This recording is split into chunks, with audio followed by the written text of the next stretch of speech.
Bonjour à toutes, à tous, bienvenue au festival, à cette troisième journée. Bienvenue à cette table ronde Changer le plomb en or. Alors autour de moi, vous allez voir que ce ne sont pas des extraterrestres, mais qu'ils pensent quand même très fort pour nous apporter des solutions à tous nos problèmes. Bref, transformer le plomb en or. Alors, dans l'ordre d'apparition à ma gauche, Claude Roy, vous êtes directeur exécutif des missions internationales, promotionnelles et éducatives à l'ADEME, l'Agence de l'environnement et de la maîtrise de l'énergie. J'ai dit tout. Merci. En gros, je me risquerais à vous dire que vous incarnez vraiment le titre de cette table ronde, parce que vous allez nous expliquer comment on peut transformer nos déchets en des choses peut-être bénéfiques pour l'environnement, ou en tout cas qui ne le blessent plus. On va voir ça avec vous. À côté de moi, à droite, André Picot, vous êtes chimiste, expert auprès de l'Union européenne pour les questions attenantes aux produits chimiques.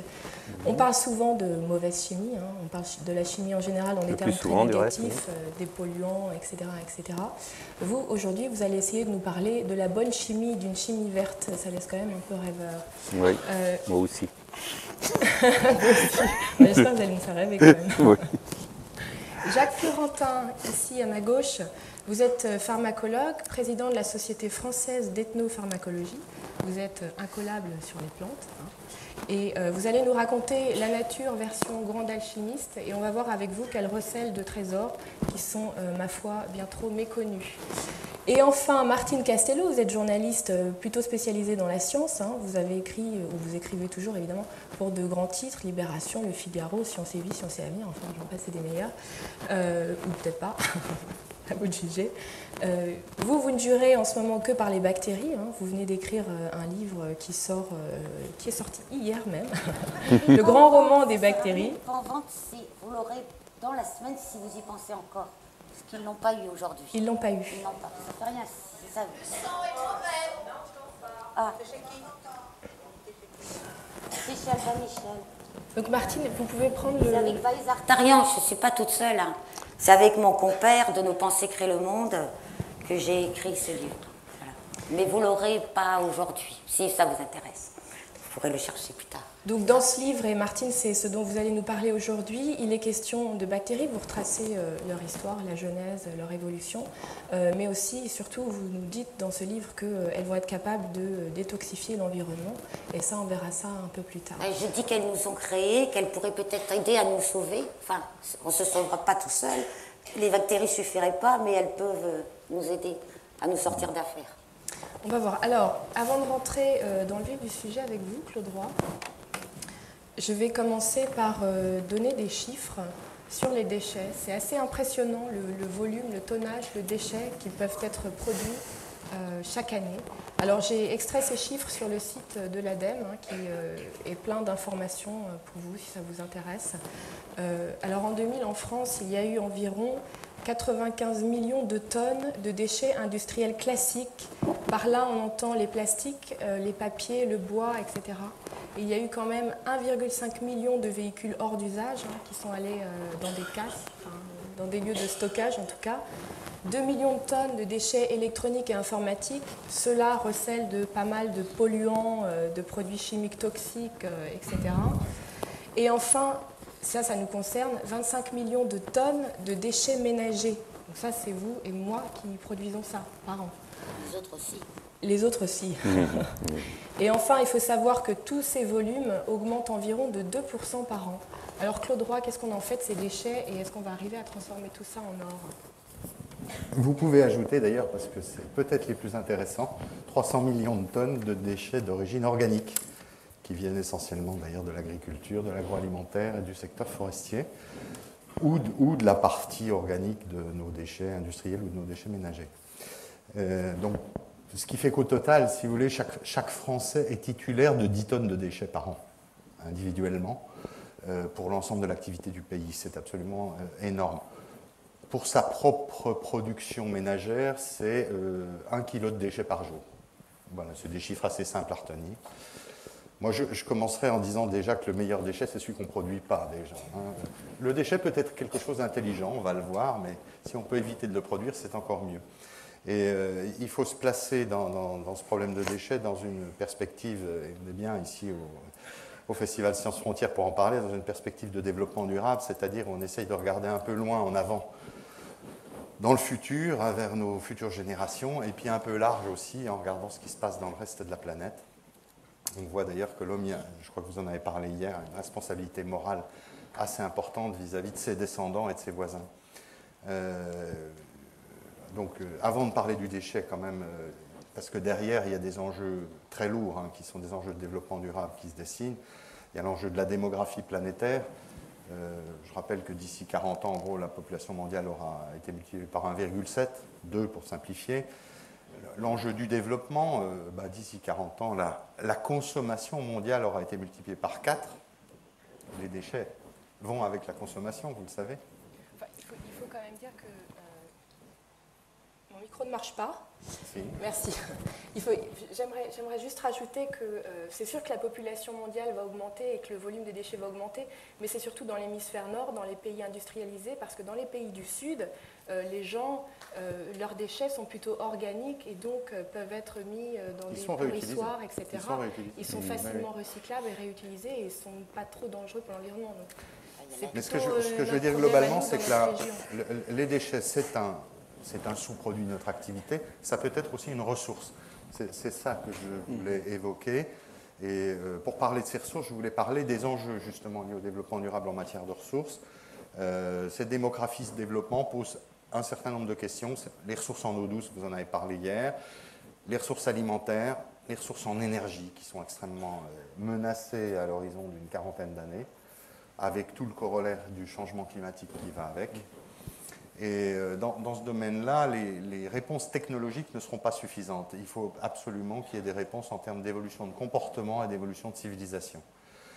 Donc je dirais, pour simplifier, le message que je voudrais passer ici, c'est qu'on a vécu, nous, les pays développés, la civilisation du jetable, en gros, sur les 50 dernières années, parce qu'avant, on était très précautionneux. La civilisation du jetable. On est actuellement, on pourrait le dire, entré dans la civilisation du recyclable, où on récupère la matière, on la valorise. Il faudra aussi qu'on rentre de plus en plus dans la civilisation du renouvelable, c'est-à-dire où on va travailler non plus sur des matières premières épuisables, mais sur des matières premières qui se reproduisent, comme le végétal, comme le vent, comme le soleil. Vous pouvez nous détailler Ça ne marche pas du tout mon micro. Je vais prendre un micro, peut-être. Vous pouvez nous détailler un exemple justement de déchets qui pourraient être renouvelables, parce que le recyclable, on est d'accord qu'on gagne une étape ou 2 étapes, c'est-à-dire que le plastique, on va le retransformer en plastique, mais dans le processus de retransformation, on ne peut pas recycler indéfiniment puisqu'on ajoute des composants, etc., ce qui fait que votre sac plastique recyclé 1 fois, 2 fois, 3 fois, la 4e fois, c'est plus possible, donc ça devient un déchet. Donc on gagne 1 ou 2 tours comme ça, mais ce n'est pas une solution. La solution peut-être, c'est sans doute de valoriser les déchets. Alors justement, vous vouliez parler des déchets végétaux. Entre autres, oui. Oui, entre autres. Je laisse la parole. Des déchets organiques en général. Donc j'en reviens, puisqu'on en est à cette logique de quitter la civilisation du jetable et passer vers une civilisation du recyclable et du renouvelable si possible. Je reviens sur mes fameux 10 tonnes de déchets par habitant. Ça en fait 600 millions. On produit 600 millions de tonnes de déchets en France. J'y inclus dedans les déchets de démolition, les déchets miniers, les déchets agricoles, les déchets forestiers, bien sûr les déchets ménagers, les déchets industriels, etc. 600 millions de tonnes, c'est-à-dire 10 tonnes par habitant et par an. C'est énorme. En gros, il faut savoir que la moitié de ces déchets sont de la biomasse. Une grosse moitié de ces déchets sont de la biomasse organique. Il faut savoir par ailleurs que la moitié de ces déchets sont stockés. On ne sait pas les réutiliser aujourd'hui. L'autre moitié est valorisée. Et sur cette moitié qui est valorisée, il y en a une moitié qui sert à faire de l'énergie et une moitié qui sert à refaire des matériaux par du recyclage. Et cette moitié qui est recyclée, c'est très simple, c'est dichotomique. Il y en a une moitié qui est recyclée dans le sol, sous forme d'amendements organiques, entre autres, soit les bulles d'épuration ou les composts. Et puis l'autre moitié est transformée en matière. C'est essentiellement le papier, le verre, les métaux et le plastique. Donc, voilà un peu cette logique de filiation du déchet. On peut, à partir des déchets, refaire de la matière, mais on peut aussi refaire de l'énergie. Deux ressources qui de ce fait redeviennent renouvelables. On les renouvelle, en particulier l'énergie. Je vais donner une petite référence, parce qu'on a souvent tendance à crier un peu haro sur les incinérateurs. Il faut quand même savoir qu'en France, il y a 134 incinérateurs aujourd'hui qui fonctionnent encore, qui sont aux normes. Ça représente l'équivalent de 2 réacteurs nucléaires en termes de puissance de production d'électricité. Et ça produit en plus 1 million de tonnes équivalent pétrole de chaleur récupérée, c'est-à-dire l'équivalent de 15 pétroliers Prestige par an. Voilà très clairement une image où le déchet s'anoblit en se transformant en énergie, énergie récupérée, énergie valorisée. C'est très certainement insuffisant aujourd'hui. Nous avons besoin en France de construire de nouvelles capacités d'incinérateurs, malgré tous les désagréments qu'il peut y avoir vers le voisinage ou vers les nuisances dues au transport de déchets, qui sont assez importantes aussi. Ces capacités d'incinérateurs nous sont nécessaires, et il faut savoir qu'elles sont utiles derrière, elles produisent de l'énergie. De l'autre côté, le recyclage, je vais donner un seul exemple, sur l'ensemble de la filière papier-carton, qu'on utilise tous les jours, eh bien 50% de ces papiers-cartons que vous utilisez en moyenne sont d'origine recyclée. Alors, il y a certains produits qui sont à 100% recyclés, le carton ondulé par exemple, certains journaux sont à 100% recyclés, il y a d'autres produits qui le sont beaucoup moins, comme le papier impression-écriture, qui sont entre 10 et 30%, ça dépend des problèmes techniques qu'on est confronté.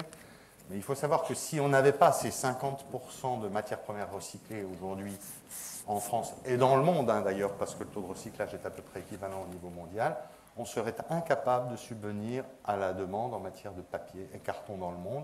Les forêts seraient éliminées et détruites en l'espace de quelques années. La matière première recyclée, dans le cas du papier, est absolument indispensable à satisfaire la demande en matière de papier. Alors, mon micro marche, vous m'entendez? Oui. Pour en revenir aux déchets qu'on transforme en énergie, oui.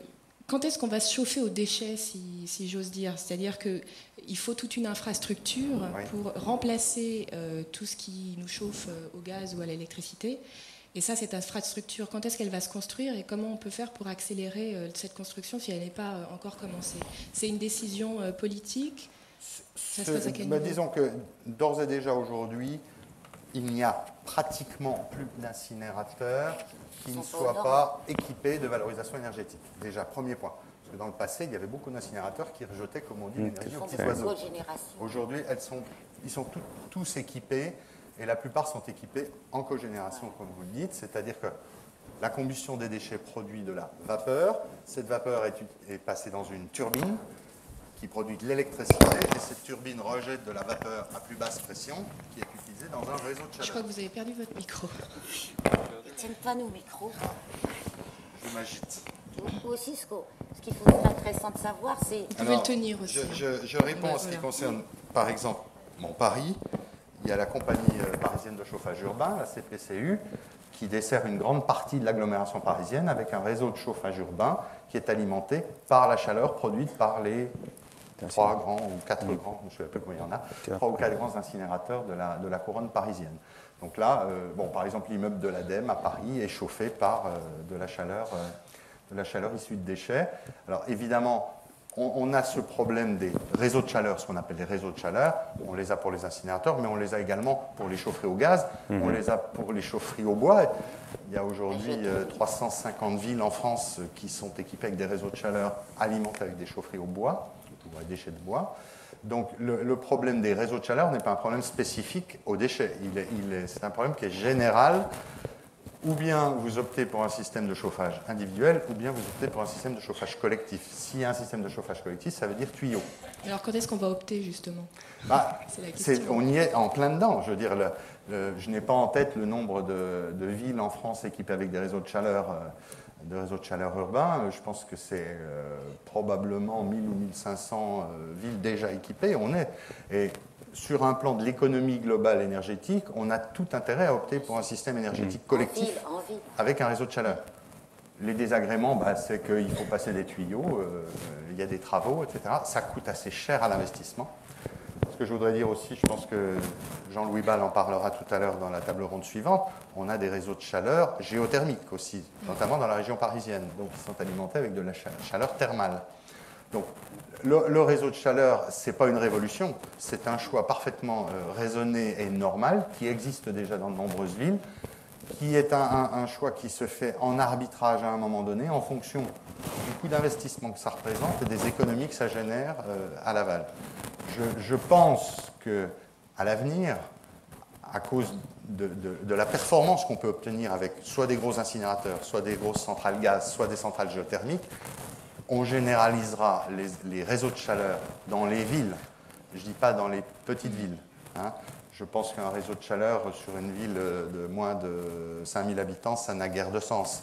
Mais dans les villes de plus de 5000 habitants, normalement, toutes les villes devraient à terme être équipées de réseaux de chaleur, ce qui ne veut pas dire qu'elles sont forcément alimentées par ou uniquement par un incinérateur. Il peut y avoir des sources de chaleur mixtes. Donc, alors ça concerne donc les déchets que l'on peut incinérer. Hein. On peut un peu incinérer beaucoup de choses, à part les déchets toxiques. Et ça, les déchets toxiques, qu'est-ce qu'on prévoit à l'avenir pour eux? Parce qu'à l'heure actuelle, on ne fait que les enterrer. Alors ce n'est que 1% des déchets ménagers. C'est un faible volume, mais en termes de dangerosité et de toxicité, le rapport n'est plus du tout le même. Ça n'a rien à voir. Et là, à l'heure actuelle, on ne sait faire que les enterrer, malheureusement. On va pouvoir retransformer ça, déjà, il faut distinguer. Il y a les déchets toxiques. Enfin, d'abord, tous les déchets ne sont pas toxiques. Nous, on a un terme générique qui s'appelle les déchets en quantité dispersée. Alors, il peut y avoir des déchets effectivement toxiques. Il peut y avoir des déchets métalliques. Vous pourriez prendre votre micro à la main, en fait. Voilà. Le problème des déchets en petite quantité, on a d'ailleurs le même problème pour les déchets à recycler, c'est d'abord de pouvoir les collecter. En ordre Donc qu'ils soient sélectionnés et collectés. Alors autant c'est relativement facile lorsque ces déchets sont produits sur des sites concentrés, lorsque c'est des déchets industriels liés à l'activité industrielle, autant lorsque ce sont des déchets domestiques, c'est déjà plus difficile. Qui d'entre vous dans cette salle n'a jamais mis un fond de bouteille de white spirit dans une poubelle? Ou même il y en a. Hein. Une pile à mercure. Ah, vous êtes nombreux, donc. Oui, il y a des purs. Autre chose, hein, ça peut être de l'acétone, je ne suis pas raciste. Les piles. Les piles, oui. Les piles, ou tout simplement une bouteille d'huile usagée ou de l'huile de vidange. C'est aussi un problème de comportement et de collecte et de coût de collecte. Et vous savez que le coût de la collecte, il est d'autant plus élevé que les quantités à collecter sont plus faibles. D'où une des grandes politiques qui a été mise en place déjà il y a une dizaine d'années, qui est de faire appel notamment pour ces déchets domestiques en petite quantité, aux déchetteries ou aux apports volontaires. Hein, donc normalement, la France est maintenant équipée en totalité et très largement de déchetteries. Vous avez dans chaque déchetterie des zones de récupération pour les piles, pour les déchets électroniques, pour les... Décidément, on n'a pas de chance. Poursuivi par le sort. Maintenant, il s'est en plus déglingué. Ah, c'est la mousse.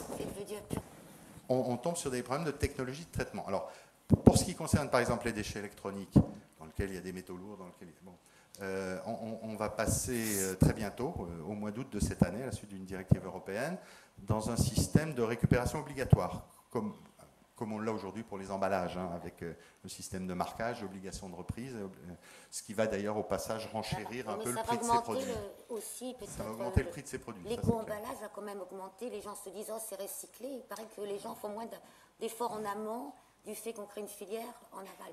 Est-ce que c'est peut-être le recyclage marche si le tri marche. Oui, c'est ça. L'objectif de ce système de marquage, c'est d'une part d'apporter de l'argent, puisque le prix des produits va augmenter, d'apporter de l'argent pour favoriser les filières de recyclage des produits électroniques en question, et d'autre part d'apporter de l'argent pour informer la population et développer les collectes, justement, ou les déchetteries.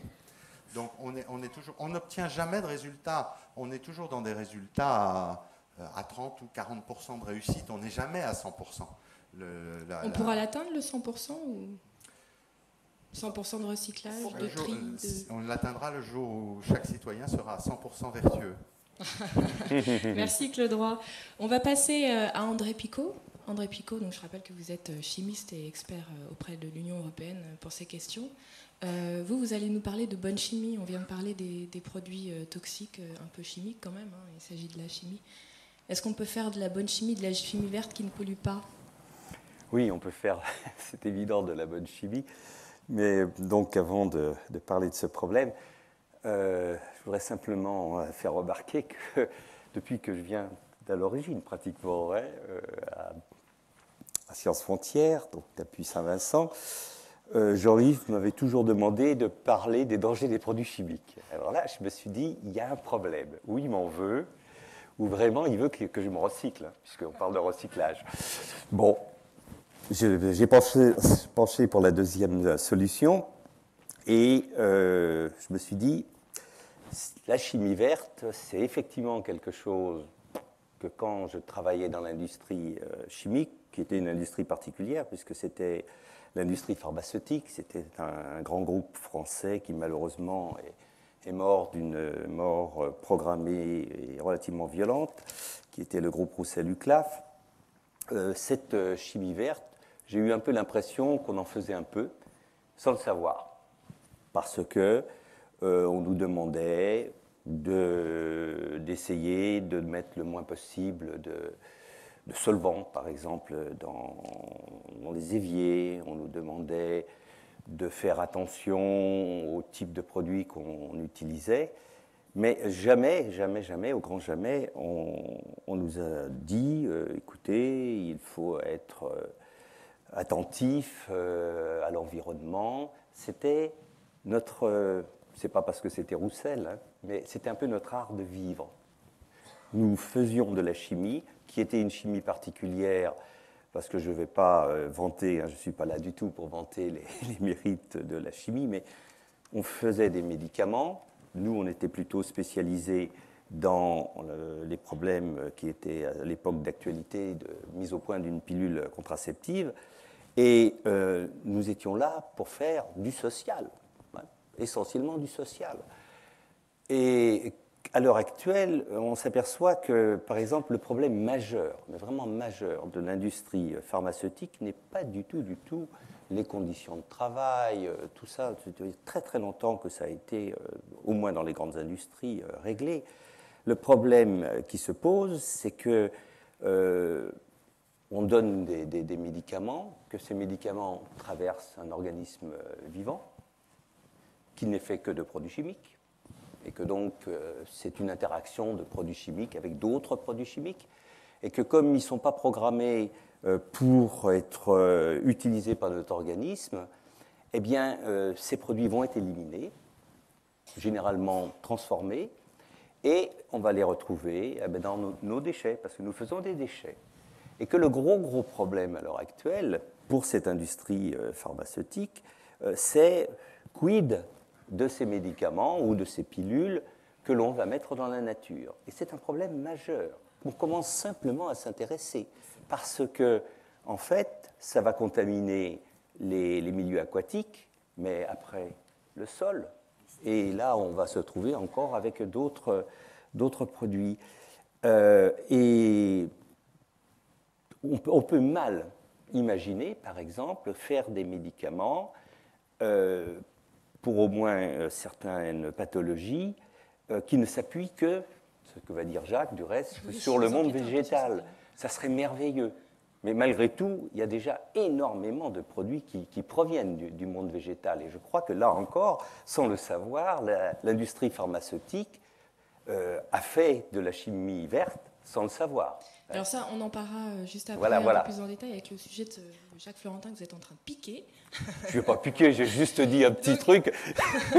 pour revenir au propos, donc là, c'est vrai que l'industrie pharmaceutique produit beaucoup de polluants, hein, c'est une industrie chimique comme une autre aussi.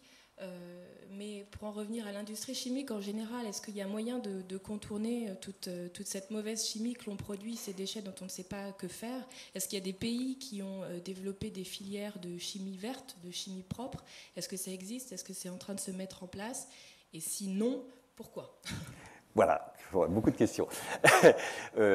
Oui, c'est évident que l'industrie chimique, que je connais quand même moins bien, hein, c'est la grande industrie chimique, depuis déjà quelques années, s'intéresse à ces problèmes parce qu'elle sait que, alors surtout c'est au niveau européen, que nous sommes confrontés aux problèmes donc des réglementations européennes, de mise sur le marché de produits chimiques qui ne sont pas obligatoirement des médicaments, mais des pesticides, des produits cosmétiques, des produits chimiques de base, et que là, l'Union européenne, qui est quand même très vigilante, et je crois qui a fait un très très gros travail à ce niveau, a voulu édicter des réglementations qui devraient contraindre les industriels à changer de stratégie.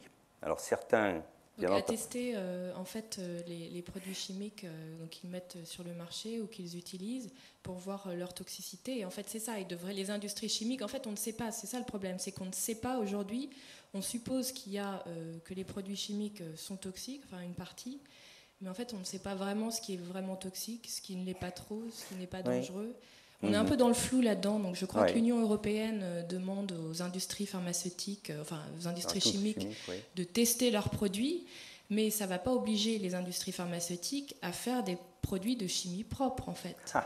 Alors là, c'est effectivement un problème un peu de politique industrielle, c'est-à-dire que la démarche de l'Union européenne, à mon sens, a été très saine, comme m'ont expliqué mes deux amis hier,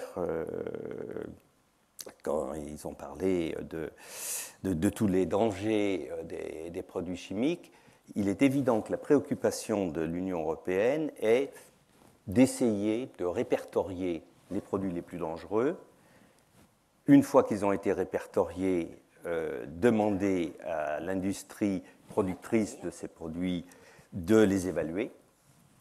Et à partir de ce moment-là, eh bien, deux solutions. Ou ils estiment, ces industries, que le produit n'est pas rentable par rapport au coût que va leur demander cette évaluation, et ils vont s'en séparer. Et c'est ce qui commence. Deuxième possibilité, l'évaluation, en fait, ne va pas leur coûter excessivement cher, et ils vont pouvoir continuer à le mettre sur le marché.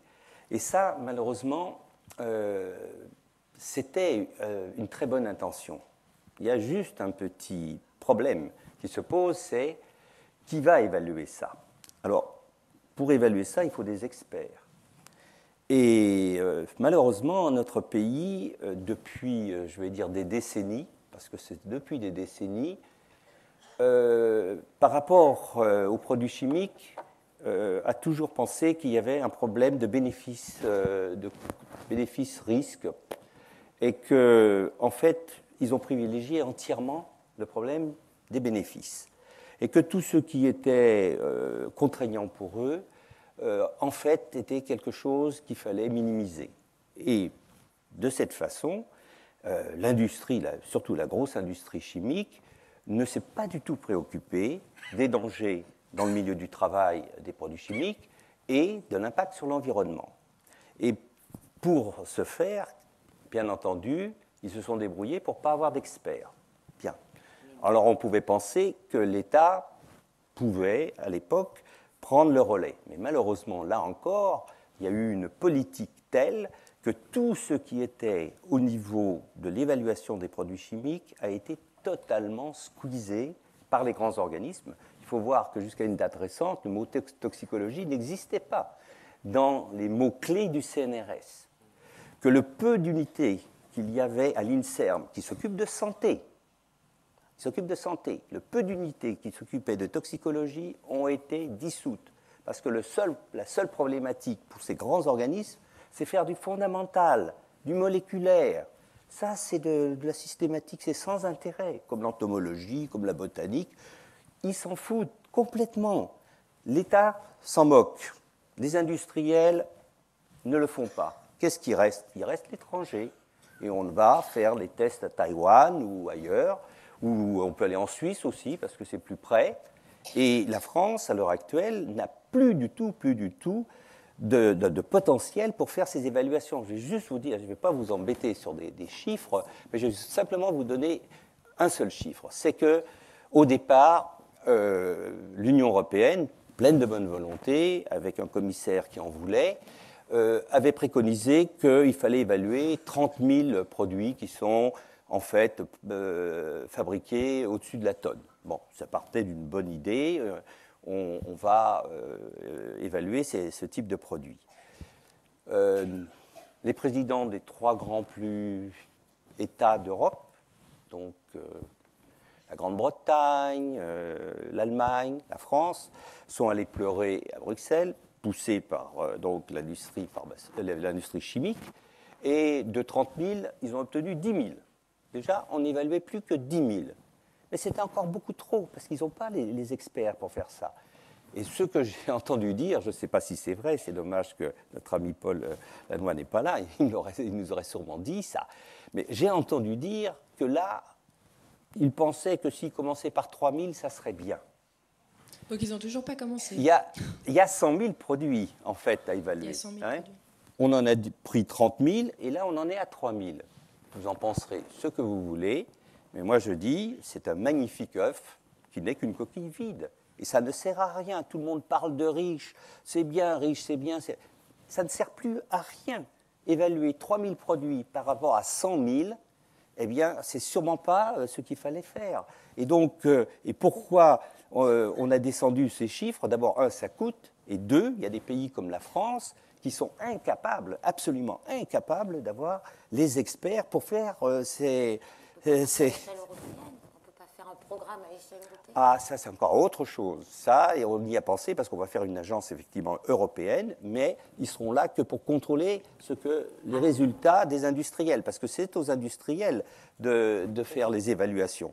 Et je vais juste vous donner, et puis je terminerai là-dessus, juste un exemple que j'ai justement avec des collègues. On essaye de faire survivre le peu d'enseignement de toxicologie qu'il y a en France.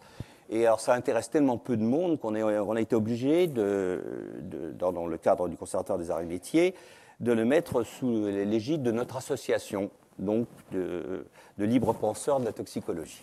Ça n'intéresse personne, même pas le CNAM. Alors, hein, je pense que l'abbé Grégoire, il y a un bout de temps, là, 200 ans, se retourne dans sa tombe, mais c'est pas grave. Et donc, on essaye donc de faire cette formation, et on s'est aperçu qu'en définitive, puisqu'il y a une tentative à l'heure actuelle, timide, mais qui existe, de regrouper les gens qui s'intéressent à cette discipline, je l'ai qualifiée de discipline orpheline. Et puis quand on m'avait interviewé au ministère de la Recherche, j'ai dit, écoutez, je dis toujours que c'est une discipline orpheline, je dirais qu'elle est quasi mourante, parce que bon, ça c'était orpheline, c'était pas grave, mais en France, elle est vraiment au seuil du décès total, et que ça, en fait, c'est dû à, d'une part, parce qu'on a attaqué hier fortement tout le monde, les industriels, les politiques, le citoyen.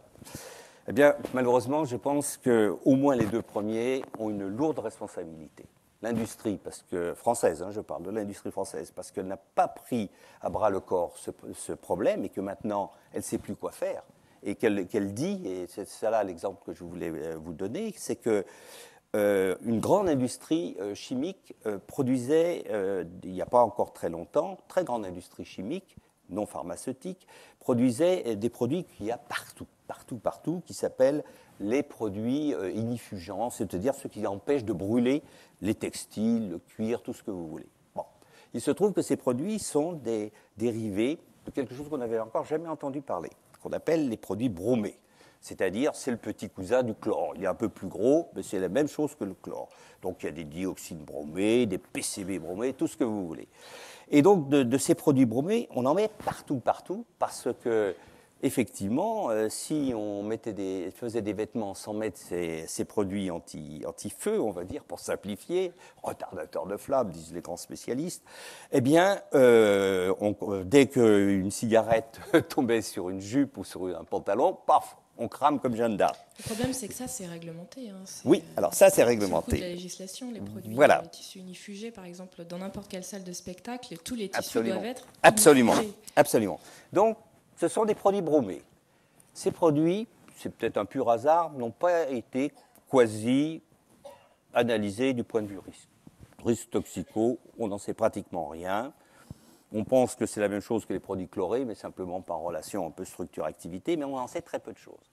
Cette grande industrie chimique, j'ai entendu, on organise des journées sur l'environnement justement au CNAM, j'ai entendu le responsable de l'environnement de cette grande firme dire « Ah oui, c'est nous qui fabriquons ces produits bromés, ils ne sont pas évalués, ça va nous coûter énormément cher. Eh bien, il n'y a pas de problème, on s'en sépare. » Il dit oui, c'est vrai, il y a un petit problème qui nous embête. Un petit problème qui nous embête, c'est que en même temps, on faisait des intermédiaires bromés pour faire des médicaments qu'on revendait à l'industrie pharmaceutique. Puisqu'on ne fait plus de produits bromés, je ne vois pas pourquoi on ferait des intermédiaires. Et donc, eh ben, ils iront l'acheter ailleurs. Ça sera leur problème. Et il a dit ça texto. Alors je lui ai fait remarquer que les profits qu'ils avaient avec le pétrole, etc., ça pouvait peut-être compenser. Non, non, on calcule le coût. C'est pas rentable, on s'en sépare. Et ça, c'est dramatique parce que l'industrie, et là je plaisante pas du tout, l'industrie chimique française est moribonde. Ça, je ne suis pas là pour défendre l'industrie, mais elle est moribonde. On sait par exemple que dans l'industrie métallurgique, pour changer complètement de rubrique, la France se trouve être le 4e producteur de nickel et maintenant un des grands producteurs de la métallurgie du manganèse, ce qu'on appelle des métaux, parce que l'heure tourne. Oui, des métaux stratégiques. Je termine tout de suite. Des métaux stratégiques. Eh bien, il y a une usine qui était à Boulogne, sur mer. Je pense 200 ou 300 travailleurs dans cette usine. Elle est au bord de la ville, donc elle va polluer. Tout le moins, elle pollue déjà, mais là, elle allait avoir des problèmes. Pas de problème. On ferme l'usine, on la décentralise en Chine, et le problème est réglé. On recase quelques-uns, et ben voilà. Et ça va arriver partout. Je vous assure, vous allez voir partout. Les industries chimiques françaises, c'est ce qu'elles vont faire. Et moi, je dis, c'est absolument dramatique, parce que ça a été une démission de l'industrie et une démission du gouvernement. Et je ne parle pas des restes. Vous êtes en train de nous dire que la chimie verte, en fait, c'est pas pour demain. Hein. En France, non. Mais merci, André. Oui, on peut l'applaudir. Jacques Florentin, à propos de chimie, on va parler maintenant un peu de l'industrie pharmaceutique. Enfin, pour vous introduire, c'est que donc l'industrie pharmaceutique, comme je disais tout à l'heure, c'est une industrie chimique comme les autres qui produit des polluants dont on ne sait que faire. Et en plus, le souci récemment, c'est qu'il y a quelques mois, on s'est rendu compte, on le soupçonnait quand même, que les produits pharmaceutiques qui sont sur le marché, hein, qui sont pour vous et moi des médicaments, eh bien, s'ils ne sont pas évalués correctement, on se rend compte qu'il peut y avoir des effets secondaires mortels. Et ça, c'est un véritable contraste avec la nature, parce que la nature recèle en fait de produits pharmaceutiques, et il suffit de se baisser finalement pour les ramasser. Et ça, c'est un véritable contraste. Finalement, il n'y aurait peut-être pas besoin d'industrie pharmaceutique, Jacques ? Non ? Plus fort. Oui. Ça ne marche peut-être pas. Je prends celui-là. Ça va marcher. Passer directement. Il marche celui-là ? Voilà. Oui, c'est bien. Tout d'abord, je voudrais bien remercier Sciences Frontières pour cette magnifique tribune que nous avons chaque année. Je note quand même cette année une différence très importante, c'est que nous sommes descendus plus au sud, mais on ne peut pas descendre plus loin parce que maintenant il y a la mer. Et on est effectivement au bord du gouffre, d'après ce qu'on a pu voir hier et avant-hier. Et la grande différence par rapport aux années précédentes, c'est qu'on mettait toujours en exergue les risques, les mesures à prendre, mais on avait l'impression d'avoir encore le temps. Or, cette année, on a vraiment l'impression de ne plus avoir le temps, et que tout ce que l'on dit, si on ne met pas en application, je dirais, dans les jours qui suivent, on risque de courir vraiment à une catastrophe. Et qu'en fait, ce n'est plus une évolution qu'il faut, mais c'est une transmutation. Et nous voilà à retrouver des nouveaux alchimistes du XXIe siècle où on va devoir transmuter le plomb en or. Alors effectivement, ces alchimistes, ce qu'eux recherchaient, c'était cette fameuse pierre philosophale qui devait leur apporter ce que l'homme a toujours voulu, c'est-à-dire la longévité et la possibilité de transformer donc, ces métaux non précieux en métaux précieux. Et donc nous allons devoir transmuter. Mais quand on dit transmuter, c'est au-delà de l'évolution, c'est-à-dire qu'il va falloir littéralement repenser les concepts économiques, sociaux, culturels, et c'est vraiment un programme extrêmement vaste. Mais c'est c'est pas si compliqué que ça. Le problème, c'est qu'on est dans un système économique qui nous laisse des marges de manœuvre extrêmement étroites. Et je trouve que dans tous ces domaines-là, la Convention de Rio a été un événement qui vraiment a marqué la prise de conscience planétaire. Mais c'était en 92, il s'est passé beaucoup de temps depuis. Et on commence seulement à voir quelques petites applications de cette convention. Et j'en retiendrai deux qui sont très marquants. C'est bien conserver, bien mettre en valeur la diversité biologique, ça tout le monde la connaît, mais aussi la diversité culturelle.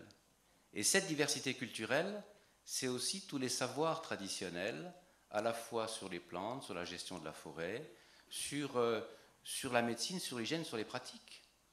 Le professeur Bellepomme disait hier qu'en fait, on parlait de l'origine des maladies, de la naissance spontanée de ces maladies-là, et il avait l'air de dire que ce n'est qu'à partir de l'ère pasteurienne qu'on avait trouvé des causalités qui sont nos amis les microbes. Mais en fait, quand on relit les traités anciens de la médecine grecque et surtout de la médecine arabe, eh bien, on s'aperçoit qu'une des bases fondamentales de la médecine arabe, au Xe siècle, au XIe siècle, c'était ce qu'on appelle les 6 nécessités. Et dans ces 6 nécessités, il y avait d'abord l'air, la qualité de l'air. Elle était déjà considérée au Xe siècle comme un élément vecteur de santé. Ensuite, la nourriture avec l'eau. Ensuite, les émotions. On en reparle beaucoup maintenant.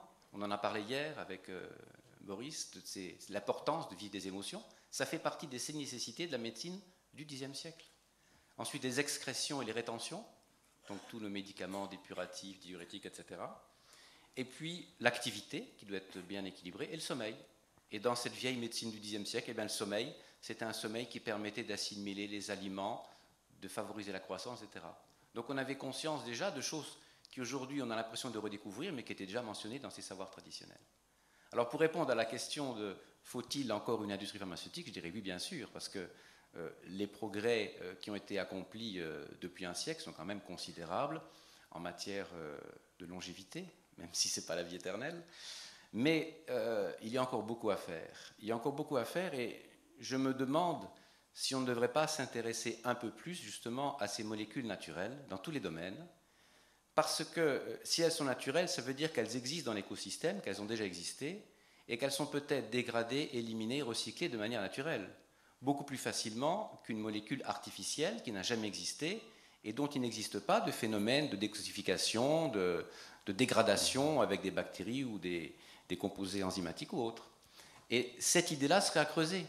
Mais on se heurte à des concepts qui ne fonctionnent pas avec le végétal. Le végétal, bien souvent, on a affaire à des extraits, des molécules complexes, et on se refuse à étudier des complexes. On veut, nous, des molécules isolées. Et je donnerai 2-3 exemples de la manière dont on pourrait valoriser ces produits naturels. On parlait hier des pesticides. Bon, la question que j'aimerais bien savoir, on a actuellement, on a vu qu'on a des tas de molécules pesticides qui se fixent, finalement, qui sont transmis chez le fœtus. Bon, c'est gravissime, s'il y a 400 molécules.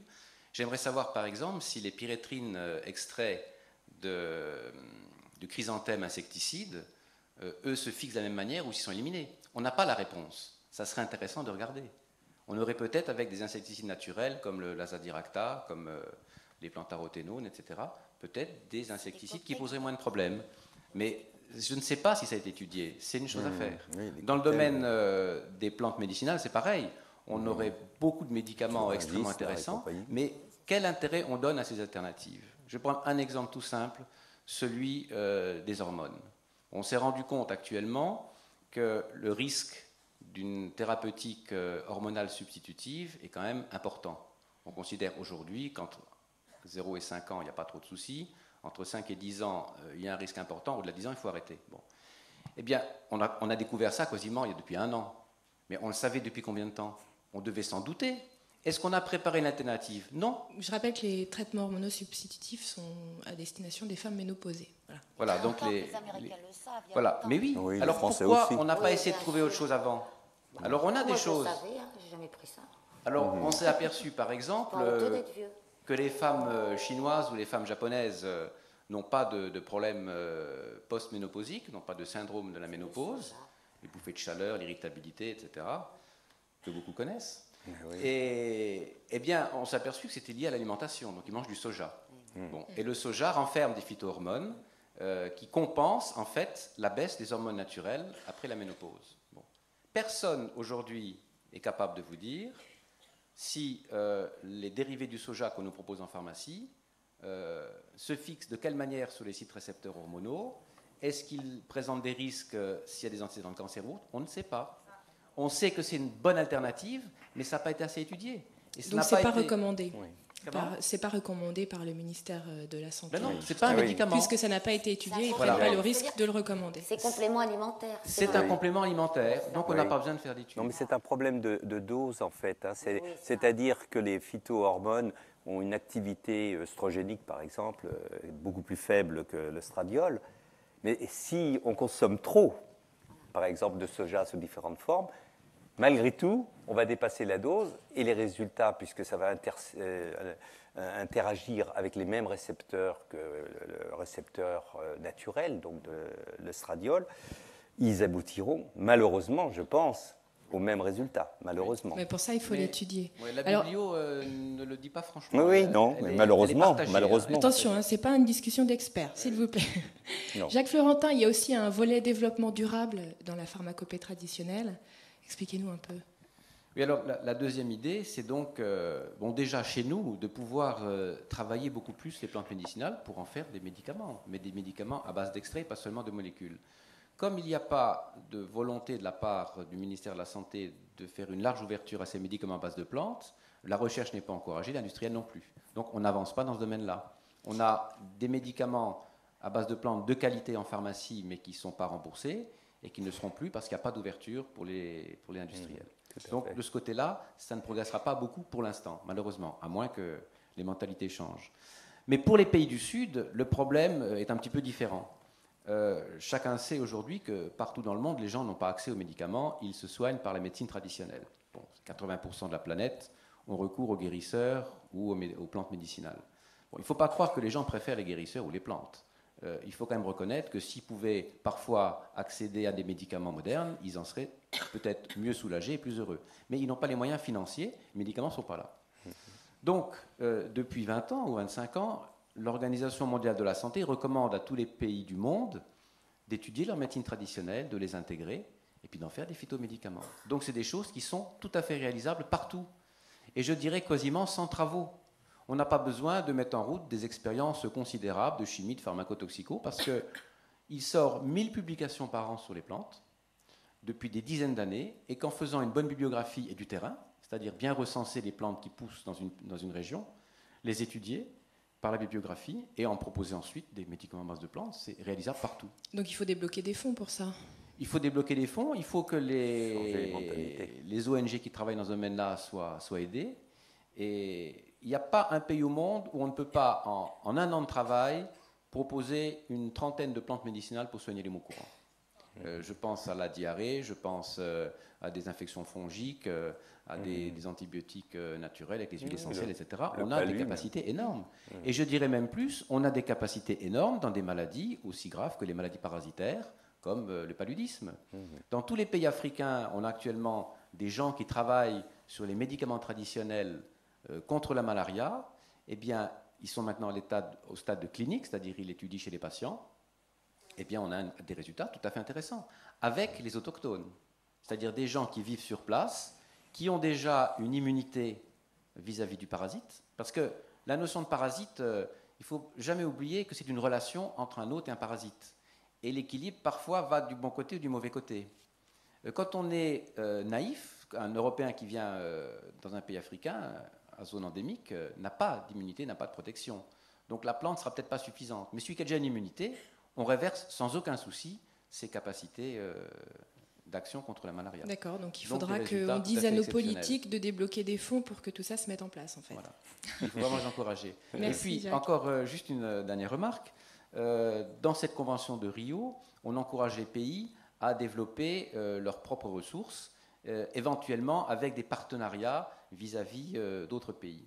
Et là, je voudrais simplement dire 2 mots sur ce Yémen, un pays qui a une biodiversité extraordinaire. C'est un petit pays situé au fin fond de l'Arabie, avec un phénomène exceptionnel, c'est qu'il a une flore très originale, très endémique, parce que c'est des hauts plateaux dans un océan de sable, et il y a de la pluie, il y a donc de nombreuses plantes. Eh bien, ces Yéménites ont eu une biodiversité exceptionnelle.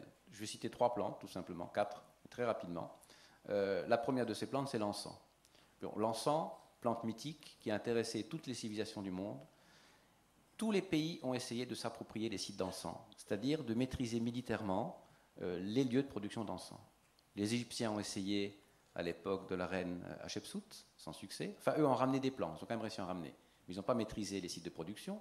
Les Romains avaient envoyé des légions au Yémen pour maîtriser aussi les productions d'encens, ils n'ont pas réussi.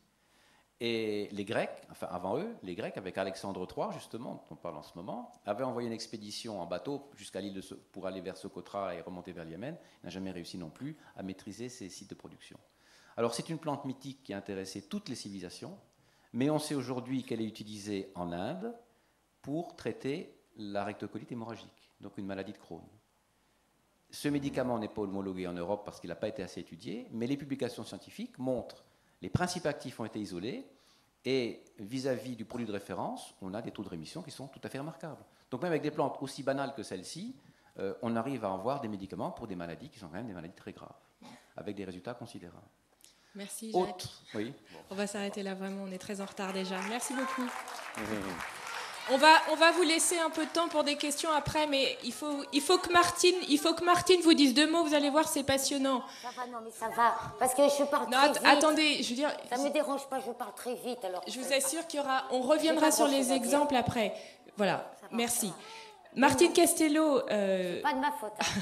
Bon, merci à vous de nous respecter un petit peu. Mon micro, merci. On va y arriver. Alors Martine Castello, donc je rappelle que Jacques Florentin parlait du Yémen, mais c'est à l'occasion de ce livre qui vient d'être publié, que vous retrouverez à l'Espace Librairie. Voilà. Martine Castello, vous avez une actualité, vous nous parlez des bactéries, donc c'est un livre chez Albin Michel. Il n'est pas à l'Espace Librairie malheureusement, mais dans toutes vos librairies de Marseille, vous le trouverez, ou d'ailleurs. Ne parlons plus. Et vous nous dites que les bactéries vont arriver à digérer les pires de nos déchets. Voilà. Alors, d'abord, je voudrais dire que pourquoi j'ai fait ce livre, parce que je fais beaucoup d'articles ces dernières années sur le recyclage, et à chaque fois, j'entendais parler de telle bactérie qui pouvait manger tel déchet, et puis 2 jours après, d'une autre bactérie, je me dis, mais c'est pas possible, comment elles vont... À chaque fois, ça s'accumulait dans mes articles, toute cette accumulation des possibilités des bactéries. Et puis en plus, quand j'en parlais aux gens, ils me disaient, les bactéries, c'est dégoûtant. Alors je dis, mais c'est pas possible, des petites bêtes comme ça qui vont peut-être sauver notre futur et qui nous ont créés en plus, qu'on les traite comme ça. Enfin, j'ai lu nulle part c'est un hommage aux bactéries que j'ai voulu écrire dans ce livre, voilà, d'abord. Et puis en faisant ce bouquin, ça m'a permis aussi de défendre une thèse sur la coopération, parce que les bactéries sont un exemple de coopération. Et je dirais aussi que les bactéries, c'est un exemple de recyclage. On ne peut pas faire mieux que les bactéries pour recycler, c'est les reines du recyclage. La nourriture des unes les déchets des unes servent de nourriture des autres, elles vivent, tout est géré comme ça. Donc les bactéries sont nos ancêtres, je vais commencer par ça, parce qu'on ne sait pas quand elles sont arrivées, mais elles sont arrivées très tôt sur la Terre. La Terre devait avoir 500 millions d'années, elle était à peine refroidie. Elles se sont mises à se multiplier, elles ont créé l'oxygène, elles ont créé le gaz carbonique, elles ont créé la couche d'ozone, elles se sont unies après pour fabriquer des cellules, et puis pour faire d'un être unicellulaire des êtres complexes. Elles sont sur nous, dans notre corps, elles sont nos ancêtres, nos cellules sont des ancêtres, et sur nous, nous en avons des millions. Et si les bactéries n'existaient pas, c'est comme une deuxième peau de la Terre. Si elles n'étaient pas venues sur cette Terre, on ne sait pas, peut-être elles naissent de la soupe primitive ou qu'elles viennent de l'espace. Le problème est toujours la même question, comment s'est formé l'ADN, mais elles sont là. Et si elles n'étaient pas venues, la Terre serait un caillou stérile. Donc nous sommes les enfants des bactéries, et je pense qu'il est temps de s'en apercevoir, parce que je pense qu'un boulot pareil, sur des milliards d'années, une coopération incroyable entre tout pour créer quelque chose de si magique, de si unique pour l'instant dans l'univers, parce que c'est pas ce qu'on a vu avec Huygens qui va quand même nous remonter le moral. Et moi, ça fait 20 ans que je m'intéresse à l'astronomie et que je me dis à chaque fois on va trouver quelque chose de formidable, et je suis vraiment un peu tout le temps déçue. Donc vraiment, notre Terre, c'est vraiment un joyau. Et c'est les bactéries qui l'ont fait. Et on le bousille très vite, en 50 ans, on est en train de tout abîmer. C'est très réglé, l'atmosphère, c'est au quart de tour, la température, c'est elle qui maintient l'oxygène, le taux d'oxygène, malgré toutes les catastrophes climatiques qu'il y a pu avoir, il a toujours été de 21%. Si c'était un peu moins, on ne pourrait plus respirer. Si c'était un peu plus, la terre flamberait. C'est toujours réglé au quart de tour. Avec les bactéries, le CO2, si on n'avait pas commencé à tout bousiller, c'était juste ce qu'il fallait. Parce que les bactéries, les plantes, et puis les bactéries anaérobies qui donnent le surplus avec le méthane, tout ça, c'était hyper réglé au quart de tour. Donc, c'était une merveille qu'elles nous ont donnée.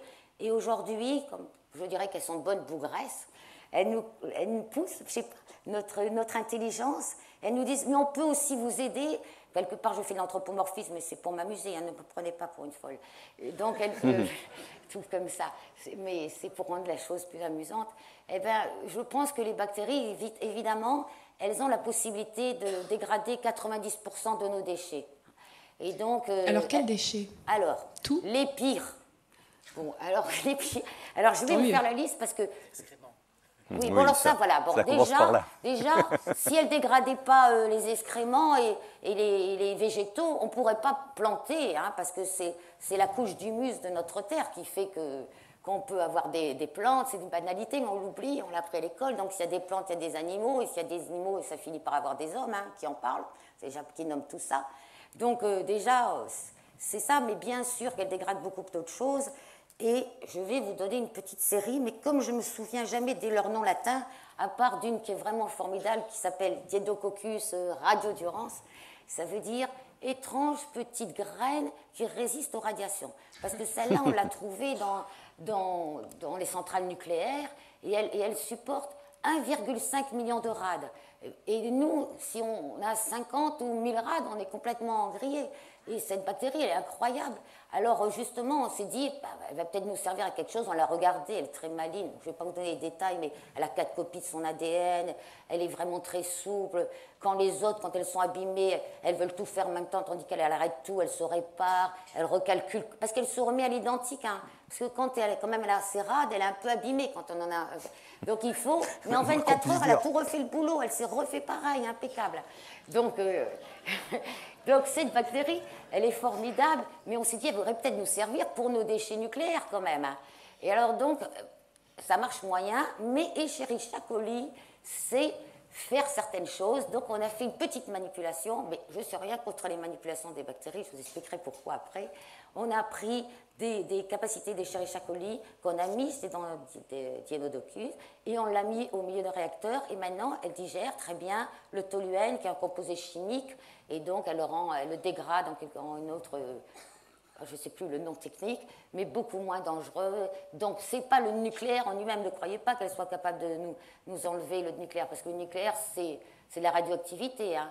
Mais ce qu'elles peuvent faire, c'est tout. Il y a beaucoup de déchets chimiques autour du nucléaire qu'on ne sait pas du tout mieux dégrader, recycler. Donc les bactéries, ce type de bactéries pourra le faire. C'est déjà une application quand même. Et alors dans les autres domaines, il faut que je vous les lise parce que, excusez-moi, alors oui, cette technique pour mettre les bactéries au boulot, ça s'appelle la biorémédiation. C'est nouveau, mais je pense que vraiment c'est l'industrie de demain, dans beaucoup de domaines. J'ai beaucoup d'espoir dans la biorémédiation. Il y a beaucoup de pays qui se penchent là-dessus. Oui, la France n'en est pas tellement en avance, mais il y a quand même des chercheurs un peu partout, à l'IFREMER, au BRGM, au CNRS, il y a des petites équipes un peu partout qui travaillent, d'ailleurs qui se plaignent, qu'ils n'ont pas de crédit. S'il y a T'as un problème. Parce qu'il faudrait un peu augmenter tout ça, parce qu'il y a beaucoup d'espoir. Alors, les bactéries, elles peuvent dégrader la dioxine. Il y a même des petites sociétés privées de recherche qui se sont spécialisées. Oui, c'est vrai, vous avez raison. Oui, parce qu'à l'ADEME, Claude Roy, vous pensez à ces bactéries pour vos déchets? Bien sûr, il faut croire. Bien sûr. Mais ces bactéries fourniront peut-être les carburants du futur. Oui, tout à fait. Oui, on peut en parler à la fin, oui. Mais aussi, vous m'aviez dit quelque chose de très beau tout à l'heure, que le 21e siècle serait... Biologique. Pas que spirituel, hein. Parce qu'il faudra les deux, à mon avis, il faudra les deux. Mais bon, mais ça pourrait bien marcher. Hein. Il y a des chances. Alors, donc, je vous donne quelques exemples. Contre la dioxine, il y a la bactérie Brevibacterium. Contre les hydrocarbures, quand il y a les marées noires, l'acinotérobactère contre les métaux lourds. Alors là, les métaux lourds, il y a pas mal, hein. Le plomb, le cadmium, le zinc, il y en a toute une série, elles sont très compétentes. Saccharomycine, Rhizopus, Thiobacillus. Et alors, contre un autre métal lourd, le Dienodocus la radiodurance, elle est formidable parce qu'elle dégrade le mercure. Hein. Mais elle est associée à Escherichia coli, parce que Escherichia coli, elle l'associe à tout. C'est vraiment la reine. Oui, non, c'est la grande bosseuse. C'est une qu'on a dans le ventre, mais c'est celle qui a choisi, on en a 400, mais ils ont pris celle-là. Et donc, alors, je voulais aussi vous dire que contre les pesticides, on a hétérobactère. Alors, je vais aussi, c'est une bactérie qui peut dégrader très bien les pesticides aussi. Et alors, un exemple des nitrates, vous savez que toutes les nappes phréatiques sont polluées en France. Pourquoi ? Parce qu'à cause des engrais azotés, on en a mis trop dans le sol. On n'a pas fait d'agriculture raisonnée ni d'autres choses, rien du tout. Donc finalement, aujourd'hui, on a les nitrates des années 80 qui continuent à s'infiltrer dans le sol. Et les nitrates, c'est mauvais, ça rend tout de suite l'eau polluée, ça pollue complètement les eaux. Donc, comment on dit ? Non potable. C'est bon pour les plantes. Non potable, oui. C'est bon pour les plantes, mais c'est mauvais pour les hommes. Alors, comment faire ? Moins, pas trop, donc, il ne faut pas trop. On a trouvé des bactéries qui sont capables les nitrates, c'est NO3. Donc, elles adorent l'oxygène qu'il y a dans le nitrate. Donc, l'oxygène, elles mangent l'oxygène et elles libèrent l'azote. L'azote, c'est très bien, ça peut ressortir. C'est un gaz fondamental, créé aussi par les bactéries, hein, de notre atmosphère. Donc, ça va. Voilà. Est-ce qu'on ne pourrait pas utiliser les bactéries pour réduire les gaz à effet de serre ? Les bactéries qui absorbent le méthane, par exemple, ou le CO2, ça serait l'idéal quand même. C'est-à-dire que oui, c'est ça, parce qu'il y a un Américain qui s'appelle Greg Venter, ça j'en parle dans tout ça, c'est un projet fou, mais quand même, il a reçu pas mal de millions du ministère de l'Énergie. Ils ne veulent pas se mettre dans le CO2, mais je peux vous dire qu'ils sont à fond dans toutes les techniques alternatives. Hein. Bon, oui. On n'a pas les bactéries, mais on a la chlorophylle. Oui. Qui fait la même fonction dans le plancton, dans les plantes. Voilà, c'est ça. Le CO2 de l'atmosphère. Voilà. Et je voulais juste encore, j'aime bien les bactéries, on en a besoin, les plantes aussi, mais leur enlever quand même une propriété, c'est que l'oxygène est venu des plantes. Hein. Et que tant qu'il n'y avait pas de plantes, il n'y avait pas d'oxygène.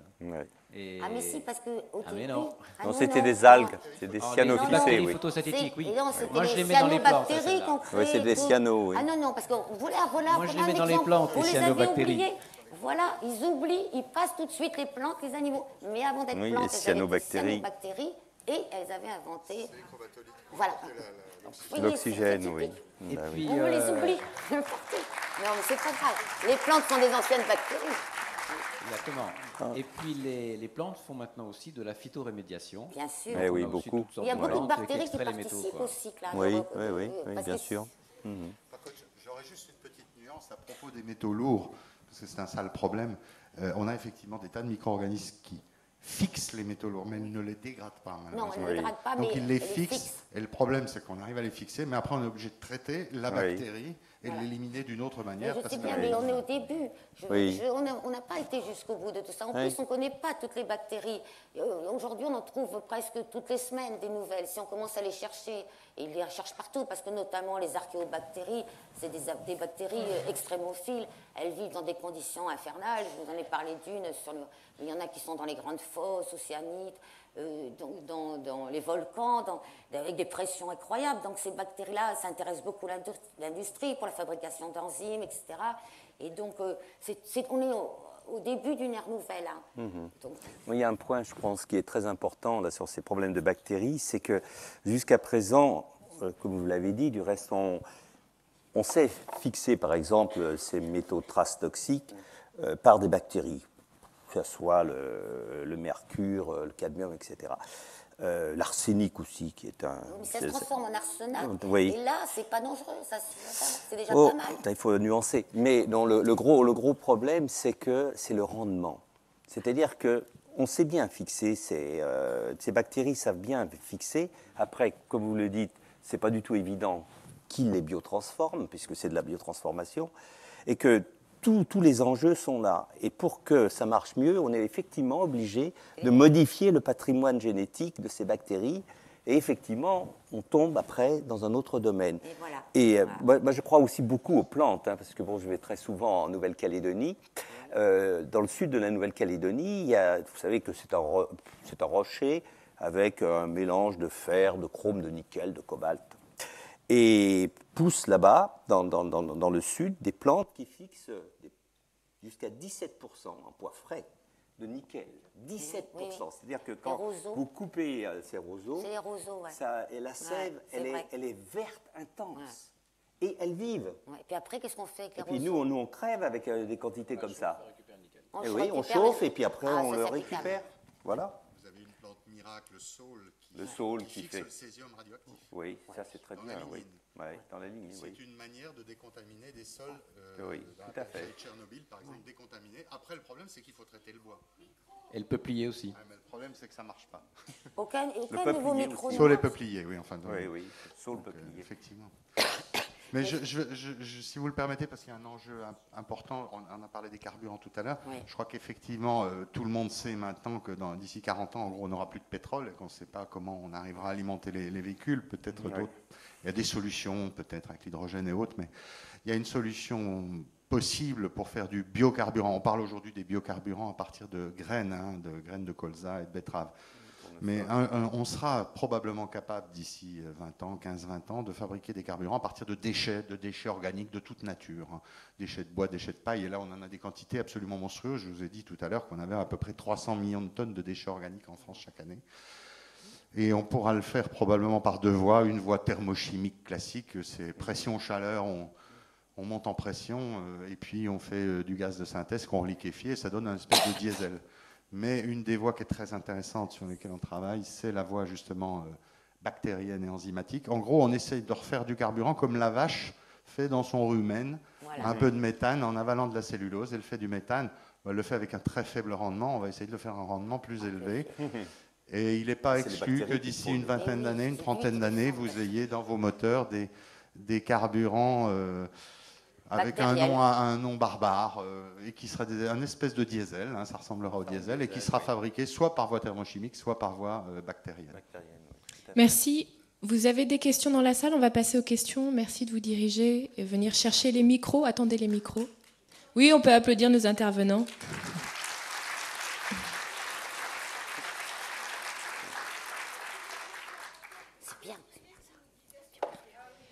La première question, Jacques Florentin, vous aviez deux autres exemples. Bon, alors, rapidement, parce que en fait, je présenterai ces plantes-là très en détail demain. Mais il y a une deuxième plante assez exceptionnelle aussi, c'est l'aloès. Vous savez qu'aujourd'hui, l'aloès est développé partout dans le monde, l'aloe vera. C'est cultivé en Afrique, en Amérique, au sud de l'Europe, etc.